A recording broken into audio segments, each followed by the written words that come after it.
Saya sudah sholat, sudah puasa, tapi rezekinya seret. Sementara orang yang jarang sholat, tapi rezekinya banyak. Ya gitulah ya. Pertanyaan-pertanyaan syirik ini. Curhat. Pertanyaan-pertanyaan syirik. Udah sholat, udah puasa, sudah ini, rezekinya seret. Sementara orang yang sono, tetangga saya nggak pernah sholat kayaknya, tapi rezekinya banyak. Ya jemaah sekalian, dirahmati Allah. Sholat itu kan tujuannya bukan agar kita kaya. Ya kan? Emang kita sholat biar kaya? Enggak. Nah itu yang harus dipanaman dulu. Kita sholat, kita puasa, kita melakukan ibadah itu bukan kita jadi orang kaya, bukan. Karena kalau itu paradigmanya, kalau itu mindset kita, akhirnya kita sholat bukan karena Allah. Kita ingin kaya.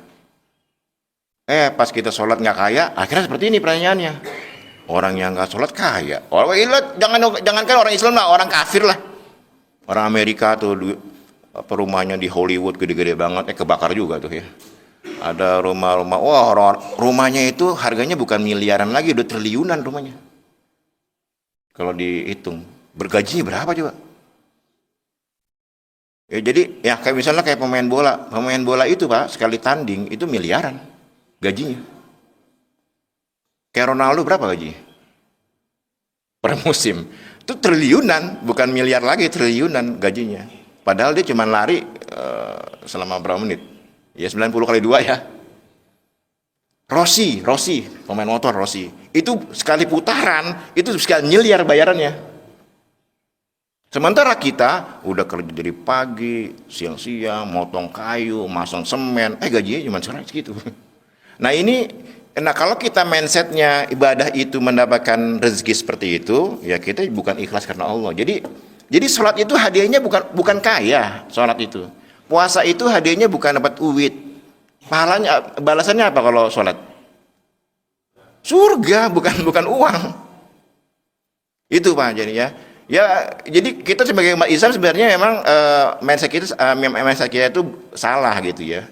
Sehingga nanti ada jiwa-jiwa muda yang labil, dia berteman dengan orang non-Islam, Kristen misalnya. Orang Kristen ini kaya, karena kebetulan dikerjanya misalnya pengusaha gitu kan. Akhirnya dibilang, kamu sih nyembah Allah, coba nyembah Yesus Kristus. Gitu nantinya, berubah akidahnya itu. Menghubungkan rezeki itu dengan keyakinan. Padahal nggak ada hubungannya. Kalau kita membicarakan kekayaan, ya jauh lebih kaya misalnya Abdurrahman bin Auf, Utsman bin Affan. Itu juga mereka taat pada Allah, sholatnya bagus, kaya juga gitu. Jadi masalah kaya enggak kaya itu bukan urusan sholat sebenarnya ya. Bukan. Abdurrahman bin Auf juga sebelum masuk Islam sudah kaya. Tapi sekali lagi bahwa ibadah pada Allah itu adalah semata-mata karena memang tugas kita diciptakan Allah di dunia ini untuk ibadah, untuk sholat terutama. Jadi percuma kalau kita uangnya banyak, melimpah, nggak sholat, percuma lah. Berkah dari mana aja coba? Ya walaupun kita kaya raya, menikmatinya itu ya paling banyak 70 tahun, 80 tahun, ya kan? Kayak Bill Gates, usianya udah hampir kepala 7, uangnya triliunan. Paling hidup tinggal 5-6 tahun lagi, ya kan? Setelah itu belangsak di alam kubur, di akhirat belangsak.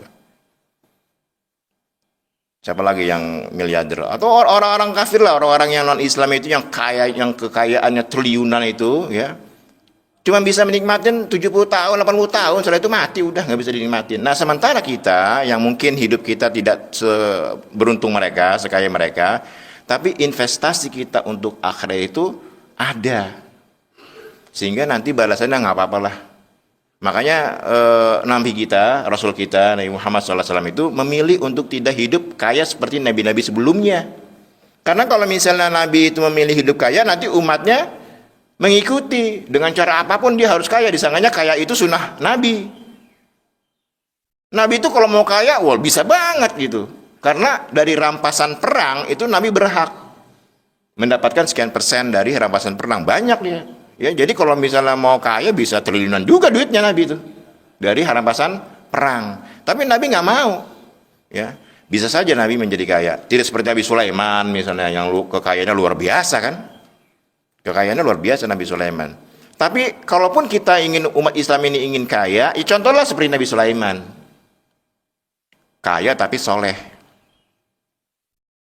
Jangan kaya malah jauh dari Allah. Adalah beberapa contoh. Jadi Allah tuh menurunkan orang-orang kaya seperti Nabi Sulaiman, kekayaannya luar biasa, nggak mungkin kekayaannya dikalahkan oleh orang setelah beliau sampai hari kiamat.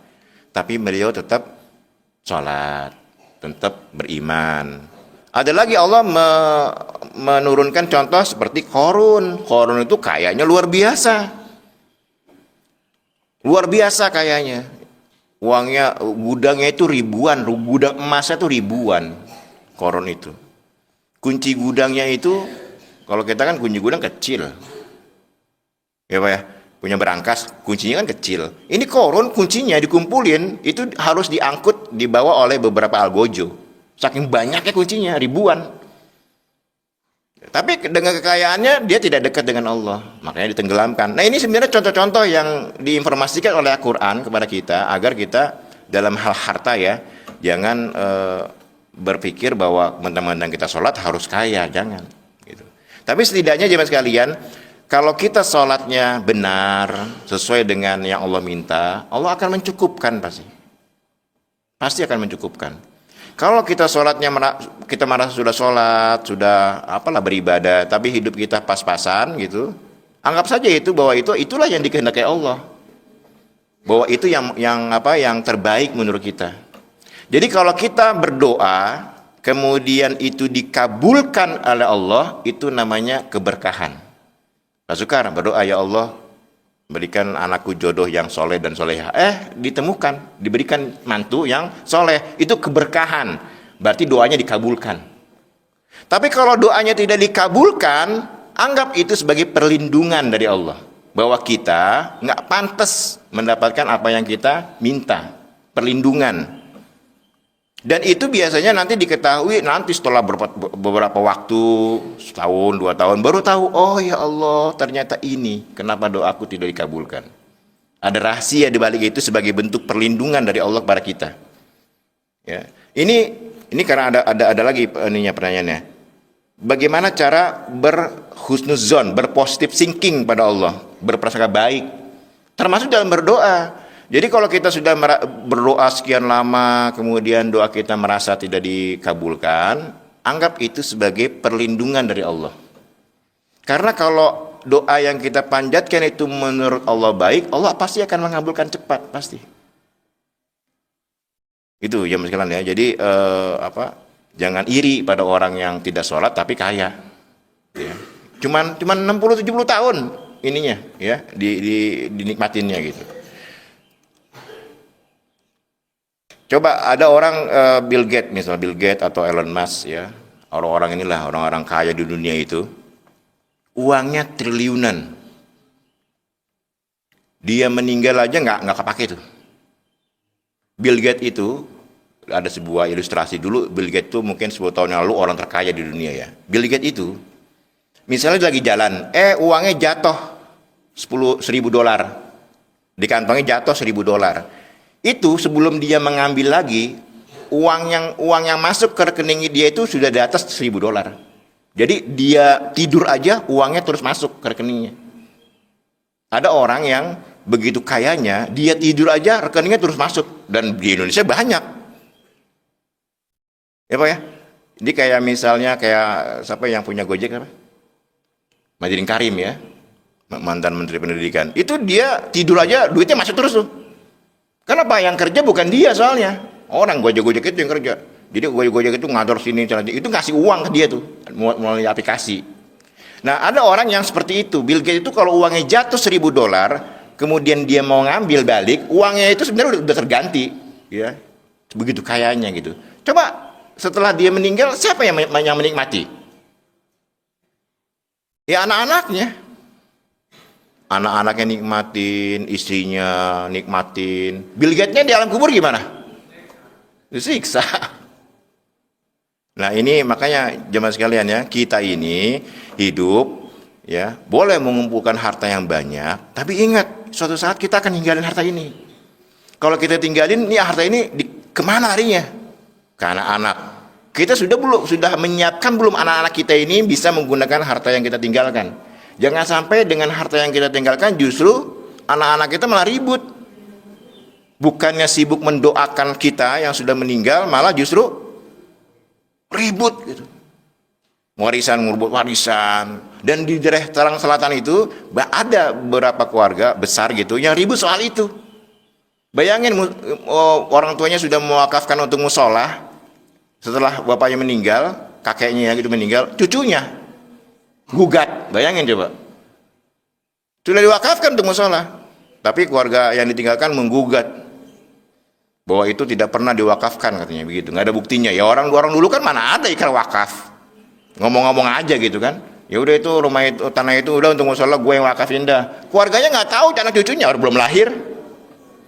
Nah ini bahaya jam sekalian ya. Kita hidupnya cuma sebentar, tapi meninggalkan anak turunan itu harus ngerti-ngerti soal agama.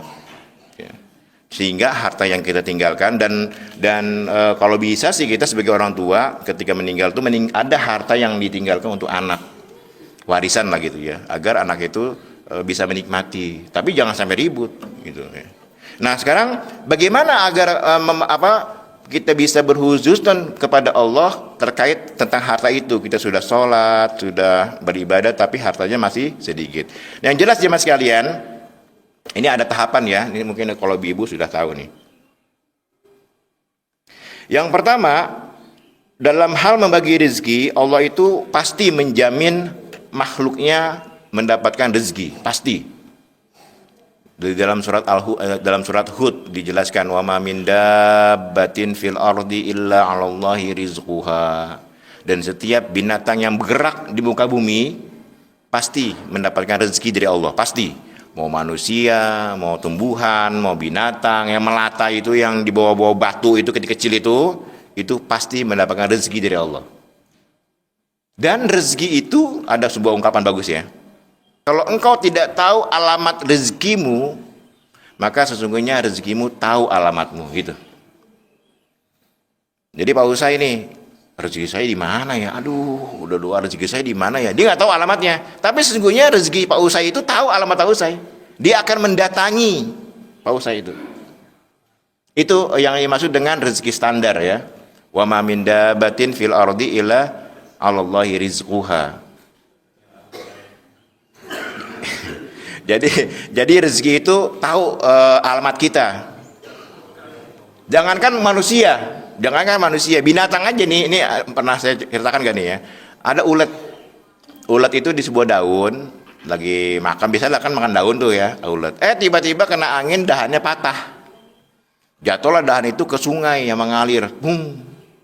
Dibawalah ulet itu ya, lagi di atas daun itu, diolah air, mentok ke sebuah batu. Pluk.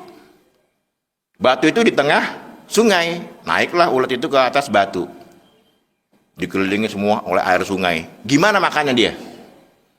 Ulat itu gimana makannya? Sekelilingnya udah air sungai.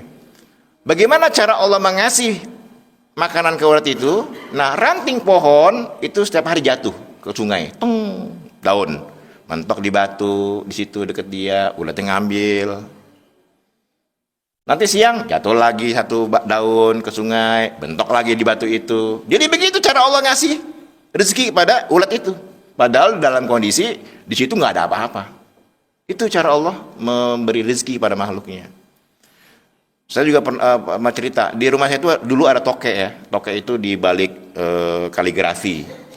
Selalu di balik kaligrafi. Kayaknya nggak pernah keluar itu tokek. Kalau saya masuk rumah, saya lihat ada. Setiap saat saya lihat pasti ada di situ. Saya mikir, nih tokek makannya gimana ya? Tokek itu makan apa? Nyamuk paling kan? Kan tokek makan nyamuk tuh. Laron jarang-jarang lah musim laron. Nyamuk pasti. Dan saya lihat rumah saya kayaknya kalau disemprot gitu, nggak mungkin ada nyamuk kan gitu. Dari mana makannya itu dia? Dan di balik kaligrafi kan kecil, nyamuk kayaknya nggak mau lewat situ kayaknya. Mendingan lewat yang lain gitu kan. Nah tapi Allah maha adil memberi rezeki pada makhluknya. Ada aja yang nyamuk yang kesasar ke situ. Dan walaupun dia ngumpet di balik kaligrafi, badannya tetap keker, tetap gede, nyeremin gitu, toke itu. Padahal makanannya semut, nyamuk, ya kan? Jadi itulah cara Allah ngasih rezeki, Pak. Nggak usah khawatir gitu bahwa rezeki kita ini untuk makan itu nggak ada, karena itu janji Allah. Karena apalagi manusia yang punya akal, yang punya pikiran, kan manusia itu binatang. Makanya kalau ada sebuah ungkapan, rezeki itu pakai akal gak? Rezeki itu pakai akal, makan itu. Untuk makan itu, untuk dapat makan, rezeki itu dapat pakai akal gak? Nah, ada sebuah ungkapan mengatakan mencari rezeki itu nggak pakai akal, enggak. Kenapa? Kalau pakai akal, semua binatang mati. Kambing mati, tikus mati, kucing mati, orang binatang nggak punya akal kok. Tapi yang namanya rezeki standar, Allah yang ngasih. Itu maksud dari ayat itu, wa ma min dabbatin fil ardi illa 'alallahi rizquha. Semua binatang yang bergerak, yang penting dia bergerak aja, maka pasti Allah akan kasih rezekinya. Nah, apalagi manusia udah dia bergerak, dia punya akal, pasti ada jalan gitu ya, begitu. Ya, Pak Idris ada pertanyaan. Di dalam kan dia ada orang miskin yang suka minta-minta, ada yang tidak punya apa-apa tidak minta-minta. Nah, di sini dilihat di satu berita dapat ada orang kaya dari desa pergi ke Jakarta buat compang-camping, langsung dia minta-minta, penghasilannya tidak kurang dari 8 juta per bulan. Nah, itu hukumnya gimana tadi ya? Iya. Yang pertama, ada orang miskin minta-minta. Kalau orang miskin minta-minta ya wajar kali ya. Kalau ada orang miskin, fakir dari ini, fakir miskin, kan dia sebenarnya berhak menerima zakat kan? Tapi dia tinggal di suatu daerah, nggak ada yang ngasih zakat ke gua gitu. Artinya dia minta-minta tuh. Ya, jadi orang minta-minta itu sebenarnya dalam Islam ya kurang terpuji sebenarnya. Tapi kalau dia memang berhak sebagai orang miskin atau fakir, sebenarnya boleh aja minta gitu ya. Walaupun itu bukan hal yang mulia dalam Islam. Islam itu kan ini harusnya dalam Islam tuh ya. Tapi kalau kondisi seorang itu miskin fakir boleh minta-minta. Makanya ada ayat wa ammasa ila fala tanhar, dan terhadap orang yang minta-minta jangan kau hardik, jangan kau usir, jangan pernah, Pak. Ada orang miskin minta-minta ke rumah, nggak ada, sana, jangan begitu, nggak boleh, itu berhardik berarti. Dan terhadap orang yang minta-minta jangan kau usir, kalaupun ingin tidak ngasih dengan cara yang baik, kalau nggak punya uang gitu ya. Tapi menurut saya sih kalau ada orang pengemis, kasih aja udah. Masa nggak punya duit sama sekali untuk ngasih 1.000 2.000 gitu. Kasih aja, Pak. Saya khawatir tuh utusan Allah, malaikat gitu loh, ngerinya gitu, malaikat yang menguji kita kan. Nanti kan di akhir ada sebuah riwayat dijelaskan, aku datang kepadamu, kata Allah, aku datang kepadamu dalam keadaan lapar tapi engkau usir aku. Kita bingung kan, loh kapan kau minta pada aku ya Allah? Ketika aku utus seorang pengemis kepadamu engkau usir gitu. Nah, jadi kalau ada orang minta-minta kasih aja udah, mau 1.000 mau 2.000 ya. Jangan pernah diusir dan jangan pernah ditolak, apalagi di Ramadan, kasih aja udah. Ya. Terlepas dia mau nipu, mau enggak, mau bohong, itu bukan urusan kita.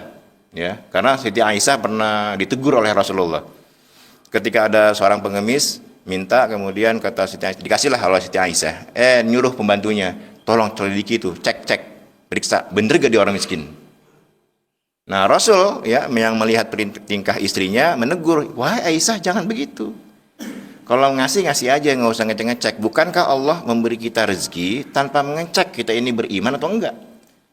Allah kan ngasih rezeki pada kita kan, kita taat kayak kita enggak apa kayak tetap dikasih sama Allah. Ya. Nah seperti itu. Nah kemudian pertanyaan Pak Idris, bagaimana kalau ada orang kaya di kampung, ya, kemudian dia datang ke Jakarta dengan pula-pula memakai compang camping, dia ngemis, pendapatannya 8 juta per bulan katanya. Luar biasa ya, pengemis 8 juta per bulan, kalah Yudi. Bagaimana orang kaya yang tetap mengemis? Ini dilaknat dalam agama, orang kaya ngemis. Ini memang mental pengemis ya. Ya orang kaya kan harusnya memberi. Tapi dia datang ke Jakarta, ya, padahal di kampungnya kaya, dengan pura-pura berpakaian compang-camping kemudian mengemis. Ya, kenapa? Karena kadang-kadang kita juga udah bekerja di kantor, kayak Pak Sukar, udah kerja di kantor, gaji dapat gini-gini. Dengar ada orang ngemis, ya penghasilan lebih gede dari dia.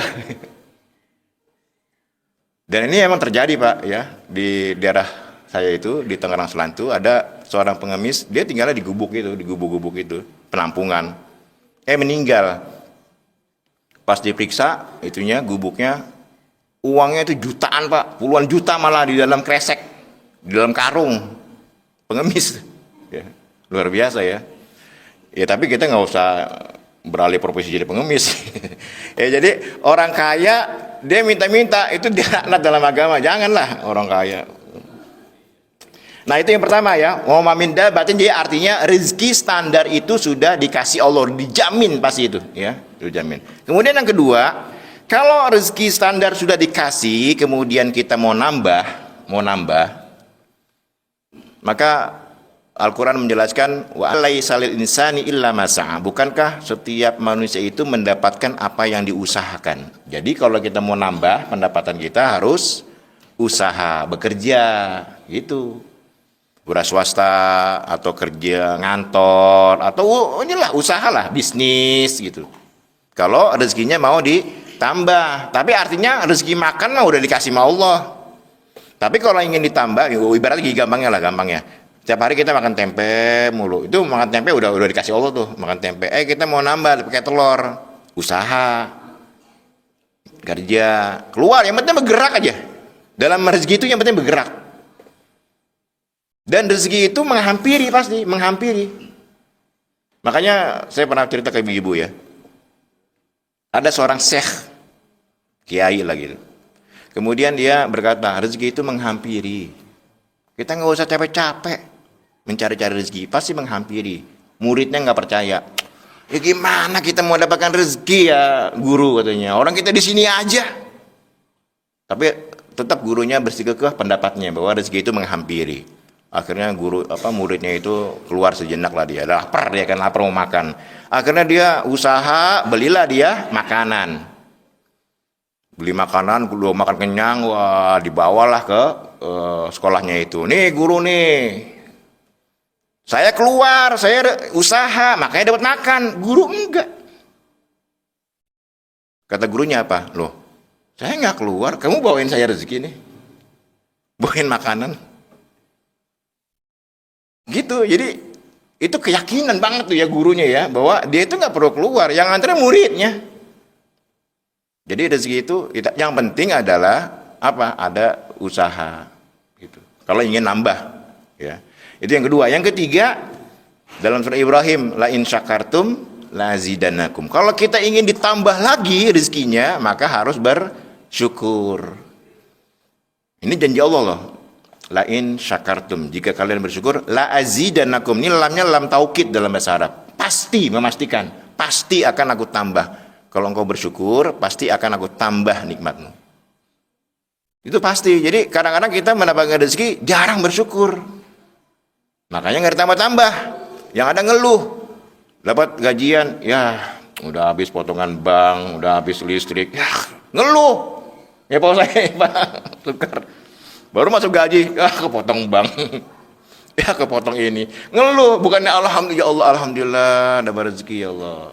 Nah, itu bersyukur itu bukan hanya alhamdulillah, tapi dengan sikap, dengan perbuatan, ada rezeki, ya infakin. Itu cara bersyukur. Jangan dapat gaji 1 juta diambil semuanya, dimakan semuanya, jangan. Dalam uang 1 juta itu ada hak orang lain, keluarin itu dalam rangka bentuk syukur.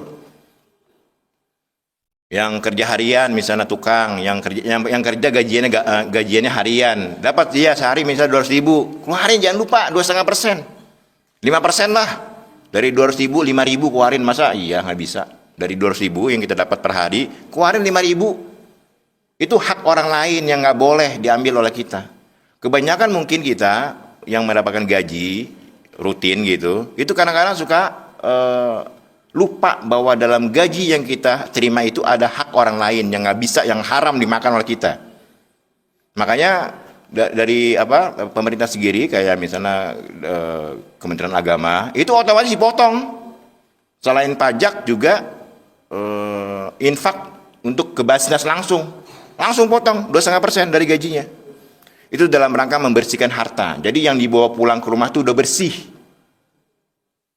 Itu tatanan kita harus dirubah nih ya kita ini. Jadi apa yang kita dapat dari rezeki kita, apapun walaupun kita usaha sendiri, ada hak orang lain. Minimal 2,5% dari harta itu harus kita keluarkan. Nggak boleh dibawa semua ke rumah, nggak boleh. Ya. Itu mungkin lalai kita lakukan tuh ya. Baik, jadi kalau ingin tambah, bersyukur. Kemudian yang terakhir, yang keempat, level yang paling atas, kalau rezeki kita mau dijamin oleh Allah, maka apa? Syaratnya, mayyattaqillah, dalam surah At-Tolak ya, mayyattaqillah yaj'al lahu makhrajan. Ayat berikutnya, wa yarzuqhu min haitsu la yahtasib. Barang siapa yang bertakwa kepada Allah, maka Allah pasti akan memberinya jalan keluar dari setiap permasalahan hidupnya, wa yarzuqhu min haitsu la yahtasib, dan memberinya rezeki dari arah yang tidak disangka-sangka. Tidak disangka-sangka. Kalau Pak Sukar kerja dapat gaji itu udah disangka. Walaupun dapat bonus, itu sudah disangka. Tapi ketika misalnya kerja tiba-tiba ada proyek tambahan lagi itu, tiba-tiba ngasihnya bukan yang diprediksi, gajinya misalnya 10 juta, tiba-tiba ada proyek 1 miliar, itu min haitsu la yahtasib. Orang yang mendapatkan hal seperti itu hanya orang yang bertakwa. Yang bertakwa itu artinya orang yang dekat pada Allah, menggantungkan seluruhnya kepada Allah. Itu bertakwa. Artinya orang yang takut kepada Allah. Takut kepada Allah itu artinya bukan menjauh. Kan beda kita takut pada Allah dengan takut pada makhluk. Kalau Pak Ju misalnya takut pada singa, jauh lah. Orang ada singa menjauh dia. Tapi kalau takut pada Allah, mendekat. Mendekat. Minimal takut untuk berbuat maksiat, takut meninggalkan perintah agama, itu sudah bertakwa ya. Dan itu setiap hari Jumat selalu diingatkan oleh khotib, selalu diingatkan. Tapi banyak umat Islam yang nggak meresapi apa yang dikatakan oleh khotib. Ya ayyuhalladzina amanu taqullaha haqqa tuqatih, wahai orang beriman, udah beriman, bertakwalah gitu. Jangan cuma beriman aja cukup, bertakwa. Kenapa? Dengan harapan kalau kita dekat pada Allah, bertakwa pada Allah, Allah akan bukan hanya mencukupi, bahkan kita akan diberikan rezeki dari arah yang tidak kita sangka-sangka. Tidak kita sangka-sangka. Kalau Bapak misalnya bisnis jualan apa, kemudian dapat untung gede, itu disangka. Disangka itu. Ya, walaupun ya Allah nggak nyangka, padahal perhitungan itu mau karena itu dari usaha dia, tapi tiba-tiba Bapak dapat keuntungan yang sangat luar biasa gitu. Itu tidak disangka-sangka. Tiba-tiba mungkin dapat hadiah, tiba-tiba ada orang ngasih ya. Nah, orang-orang para kiai, pondok-pondok pimpinan pondok itu mereka kan nggak kerja tuh.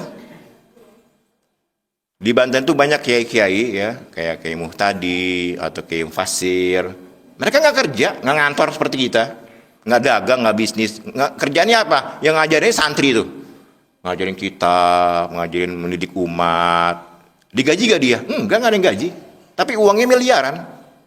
Yang datang ke dia uangnya miliaran. Dunia itu mengejar. Makanya ada prinsip dalam rezeki itu, jangan ngejar dunia, jangan ngejar rezeki. Karena sesuatu yang dikejar pasti dia akan kabur. Ya orang namanya ngejar, berarti kan karena dia kabur kan? Karena dia kabur dikejar. Kalau kita ngejar, maka dia akan kabur, akan terus menjauh. Apa yang harus dilakukan? Jadikan dia yang mengejar kita. Jadikan rezeki itu yang mengejar kita. Bagaimana cara agar rezeki mengejar kita? Kata Al-Quran, mayyattaqillah, bertakwa pada Allah. Kalau bertakwa pada Allah, insya Allah rezeki itu akan ngejar. Ya, akan ngejar. Yang penting seperti itu jemaah sekalian ya. Jadi bukan berarti orang yang sholat, kemudian orang yang ibadah itu kemudian kok rezekinya seret dibandingkan dengan orang yang tidak sholat. Enggak jangan begitu berpikirnya. Justru kalau ada orang yang jauh dari Allah, tidak pernah beribadah, diberikan rezeki tampaknya dari luar itu rezekinya banyak banget gitu, itu bisa jadi istidraj. Istidraj itu artinya diulur. Memang sengaja Allah memberi. Nih makan lagi kurang, ngasih lagi. Makin dikasih dia makin jauh dari Allah. Makin senang aja Allah ngasih tuh. Dalam suatu waktu nanti akan dibetot nikmatnya dalam sekali tarik, kayak korun. Sekali betot itu langsung bangkrut. Korun itu bukan hanya bangkrut, mati malah kan. Korun itu hartanya luar biasa banyaknya, tapi dibetot oleh Allah sekali tarik, ditenggelamkan langsung bleng gitu. Nah kita kan nggak mau seperti itu. Kita udah punya uang banyak, tiba-tiba dibetot oleh Allah sekali tarik, melarat gitu. Nah, kalau Nabi Ayub itu melaratnya pelan-pelan, mati dulu anaknya, kambingnya mati, ternaknya pelan-pelan, sampai miskin. Tapi kalau yang dibetot langsung Pak. Nah ini yang kita hindari, jangan sampai kita istilah agama istidrot ya, diulur. Kalau misalnya Allah menyayangi seorang hamba, ketika hamba itu kaya, kemudian dia jauh dari Allah, Allah akan mengujinya, akan diberi ujian, ditegur. Entah dalam bentuk kecelakaan, dalam bentuk apa, ditegur Allah. Dia jadi nggak langsung sekali tarik. Sehingga orang yang tadinya dia jauh dari Allah ingat, ya Allah aku ditegur. Itu kalau Allah sayang. Tapi kalau Allah nggak sayang kepada seorang hamba, terus dikasih kenikmatan. Nah kita jangan seperti itu ya. Nah di Ramadan ini jemaah sekalian, itu saatnya kita mendekat kepada Allah. Mendekat. Mungkin di 11 bulan yang lalu kita terlalu sibuk dengan urusan dunia sehingga ya sedikit jauh dari Allah. Kesibukan dunia itu memalingkan kita dari Allah. Alhaakumut takatsur, kan gitu. Kemewahan dunia, kekayaan dunia seringkali melenakanmu. Memang kemewahan dunia akan terus menghalangi kita dari Allah. Sampai kapan? Hatta zurtumul maqabir, sampai kita wafat, sampai kita mati, baru sadar kita ya. Nah ini jangan sampai terjadi seperti itu ya. Mari di sisa-sisa Ramadan masih lama ya. Dalam hal rezeki jangan sampai kita bersuuzon kepada Allah ya, karena sesungguhnya Allah pasti menjamin rezeki setiap makhluknya selama kita mau usaha, bersyukur dan menjadi pribadi yang lebih bertakwa. Ramadan puasa itu gunanya itu agar kita menjadi orang yang bertakwa, agar rezekinya bertambah seperti itu. Baik, sebelum kita ada berapa menit lagi? Udah habis. Baik, sampai sini jemaah sekalian ya. Mari sama-sama kita isi sisa Ramadan dengan menambah perbuatan baik, karena sesungguhnya apapun yang kita lakukan dari perbuatan baik itu akan diganti oleh Allah berlipat ganda. Sekian, wabillahi taufiq wal hidayah. Assalamualaikum warahmatullahi wabarakatuh.